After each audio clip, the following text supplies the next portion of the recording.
여러 가지 어려운 문제들이 산적해 있는 가운데 장관으로 부임하신 것을 축하드리면서 또 한편으로는 많은 걱정이 됩니다.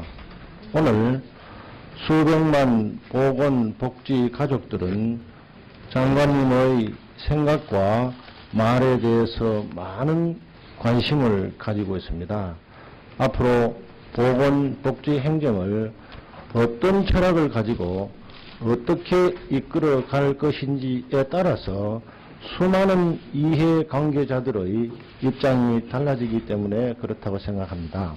장관님, 지난 인사청문회 이후 상당한 시간이 흘렀는데 그간에 생각을 해보고 보고를 들어본 결과 앞으로 보건복지부 장관직을 이행하면서 가장 먼저 해결해야 할 과제가 무엇이라고 생각했습니까? 한 가지만 말씀해 보십시오. 네, 가장 중요한 것은 지금 시급한 것은 기초연금제도의 시행이라고 생각합니다. 네, 그렇습니다. 본 의원도 많은 수백만 국민들이 내년 7월 1일부터 내가 기초연금을 받을 것인가, 얼마를 받을 것인가에 대해서 많은 관심을 가지고 있습니다. 정부가 제시한 이 기초연금 법안에 대해서 아직도 여야 또 시민단체 관련 이해관계자들의 의견이 합의를 보지 못하고 있습니다. 장관께서는 어떤 방향으로 이 기초연금 제도를 정착시키고자 하십니까? 네, 제가 파악한 바로는 아직까지 국민들이나 또 전문가들이나 많은 사람들이 아직은 그 정부가 제안한 정부안의 기본 취지 그리고 그것의 효과 이런 것들에 대해서 제대로 충분한 이해가 부족한 상태라고 생각합니다. 그리고 저희들이 가장 먼저 해야 될 일이 국민의 이해를 구하고 그리고 또 모든 각계각층 전문가들의 논의를 통해 가지고 사회적인 어떤 공감대를 만들고 저는 충분히 이러한 노력을 하면은 충분히 이 제도를 납득시키고 시행할 수 있다고 생각합니다. 최근에 원격 진로라든지 네. 또 어린이집 문제라든지 무상보육, 무상양육과 관련된 여러 가지 보건복지 현안들이 가마솥에 물 끓듯이 논란을 야기하고 있습니다. 그리고 그 정책의 입안 자체가 시민단체, 이해관계자, 정부, 의회, 정치인 서로 다르기 때문에 이 문제를 조정하는 역할은 보건복지부 장관으로서 중요하고도 엄숙하고도 무거운 책임이라고 생각합니다. 중국 고사에 이런 말이 있습니다. 무대에 마주, 무대 좁이라고. 달리기를 잘하는 것은 말이고 하늘을 잘 나는 것은 새다 이런 뜻입니다. 지금 장관께서 당면해야 될 수많은 과제들 중에서 장관께서 전문적인 지식이나 경험을 가지지 않는 분야가 훨씬 더 많다고 생각하겠습니다. 네. 장관님께 묻겠습니다. 이러한 본인의 그 약점이나 경험하지 못한 문제들에 대해서는 어떤 방법으로 해결을 하고자 생각하고 계십니까?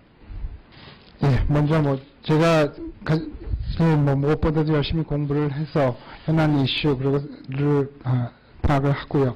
그보다 더 중요한 것은 현장의 목소리들 그리고 각 단체들이나 이러한 이해 관계자들의 이야기들을 듣고 같이 대화를 나누는 것이 가장 중요하다고 생각을 합니다.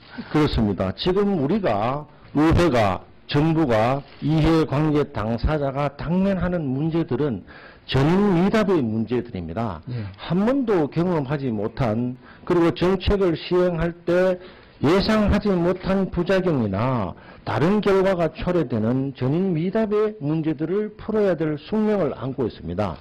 이러한 문제들은 결단코 한 사람의 천재나 한 명의 지휘관이 해답을 찾을 수 없는 것입니다. 소위 말하는 집단지성이 필요한 과제들이죠. 어떤 과제들인지 간에 이것을 나는 옳고 당신은 그러다 하는 그런 편협된 사고를 가지고 드라이브를 걸어서는 안 됩니다. 인정하십니까? 예, 잘 말씀하셨습니다. 우리가 이 시대의 가장 어려운 문제가 불특정 다수의 혜택을 위해서 특정 소수의 이익을 짓밟는 행위입니다. 예. 권력의 언어는 추상적이고 아름답지만은 외화 내변이 많습니다. 그러나 실존의 언어는 참으로 가깝고 고통스럽습니다. 지금 보건복지 분야에서 가장 고통스러운 분야가 어디라고 생각하십니까? 가장 중요한 것은 이제 취약계층, 사회취약계층, 국민기초생활보장제도 이런 것들이 가장 중요한 제도라고 생각합니다. 지금 새 정부가 바뀌게 되면은 많은 국민들이 기대를 합니다. 그러나 2년 정도 지나게 되면은 나의 기대가 잘된 기대인지 잘못된 기대인지 판단을 하게 됩니다. 보건복지 정책에 대해서 수많은 공약을 했습니다. 그 공약을 정확하게 판단해야 됩니다. 정책의 일관성도 중요하지만은 달성하지 못할 정책을 끝까지 고집하는 것은 그거는 고집이 아니고 미련입니다. 장관께서 전문 분야도 있고 또 비전문 분야도 있겠지만은 여러 가지 현안이라는 것은 한 사람이나 특정인이 결정해서 몰아갈 수가 없습니다. 다시 한번 부탁드리는 것은 겸허한 자세로 어떤 현안이 생겼을 때는 여야를 막론하고 이해관계 당사자들의 의견을 충분히 듣고 조급하게 결정하지 마십시오. 왜냐하면 조급하게 결정할 수 있는 그런 간단한 문제가 아닙니다. 모든 문제가. 지금 보건복지 분야에 있어서도 얼마나 현안들이 많이 나타나고 있습니까? 심사숙고하고 또 집단지성을 활용해서 적어도 51%는 동의하는 쪽으로 정책을 이행하기를 부탁을 드립니다. 예, 공명심토록 하겠습니다. 국민들에게 앞으로 어떻게 보건복지 행정을 이끌어 가실 건지 다시 한번 말씀해 주십시오. 예, 항상 두 귀를 열고 모든 현장이나 모든 여러분들의 이 의견들을 최대한 수렴하고 대화를 하도록 노력을 하겠습니다. 그리고 말씀하신 대로 신중한 판단을 내도록 노력하겠습니다. 예, 감사합니다. 이사입니다.